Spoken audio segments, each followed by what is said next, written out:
Today's belt video. Get ready.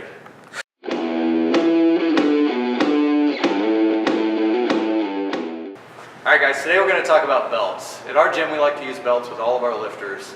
So let's take a little bit today and let's talk about why we use a belt, when to use a belt, how to use a belt, and then we'll spend a little bit of time at the end talking about types of belts. So let's talk a little bit about why we use a belt. When a person is learning how to squat and press and deadlift, they're learning how to get themselves tight in order to move weight. A lot of times at our gym that's for the first time. People come in and they're complete novices, so they really have no idea how to get tight through the middle. They don't know how to contract their back or their abdominal muscles. So we have to teach them how to do that. And once they start to understand that, then we like to use a belt. So the primary reason that we use a belt is to keep the back segment from moving during a lift. So what we like to do when someone comes in is we like to give them a few weeks of learning how to squat, press, and pull before we add a belt. And what we're really working on, in addition to keeping the bar over the middle of the foot, is their breathing pattern, right? And so what we coach is you're going to bring the bar out of the rack, you're going to take a big breath, get tight, then complete the lift, and then you'll take your next big breath in between reps. Right? So when someone understands how to take that big breath and hold it all the way through the movement, come back up, get ready for the next rep by taking another big breath, that's when we like to start adding the belt.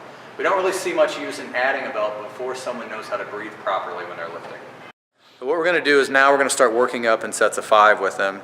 And what you'll see here is he takes a big breath, he does the rep, he comes back up and gets ready by taking another breath. So it's this point we'll add the belt with somebody. We'd like to see them take a big breath at the top, in through the mouth, do their squat, and then a big exhale. You can hear him doing that.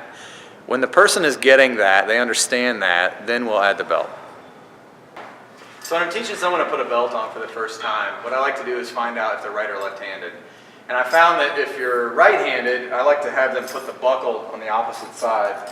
And when they bring the belt around, they're going to put it over their belly button, bring the belt through, and then they can take their dominant hand and grab the buckle and then pull the belt out this way and the buckle back. So they'll suck in, pull, bring the belt back, and then they can get a nice sort of grab. So what we're looking for here is an amount of tightness where we can still get our big breath, but also it's fairly uncomfortable and I feel like I want to take it off between my sets. So there's a sweet spot where we're getting a lot of intra-abdominal pressure during our lift, but it's not so tight that I can't get that big breath.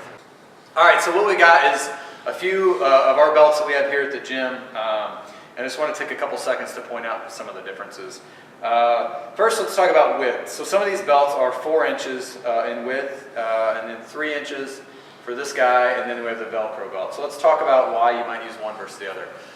Typically people of a normal or longer torso length will appreciate a 4-inch belt, a 4-inch wide belt. And then versus let's think about someone who has a fairly short trunk segment, that 4-inch belt might rub on their bottom rib or hip crest, and so they might appreciate a 3-inch or even like a custom 2.5-inch belt. So this would be the 3-inch, so as you can see it's pretty thin, versus like the 4-inch here. So other minor differences, this is actually a fairly cheap belt, this is mine, but it's a double prong 4-inch, and then you have a much nicer vest belt, which is a single prong 4-inch. Both of these belts have suede. And then we have this guy here, which is from General Manufacturing Leather, no suede, a very good belt, single prong, and this is a 4-inch belt as well.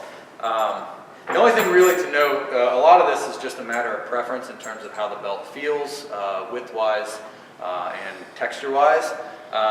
However, I will say that we tend to not recommend Velcro belts as much, and the reason for that is because you can see how the width varies. So we would like to see a belt where the front of the belt is just as wide as the back of the belt, so you have more surface area against the abdominals.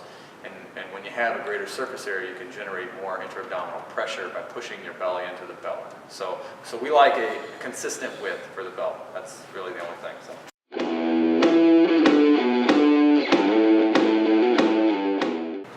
Blah! I don't like that.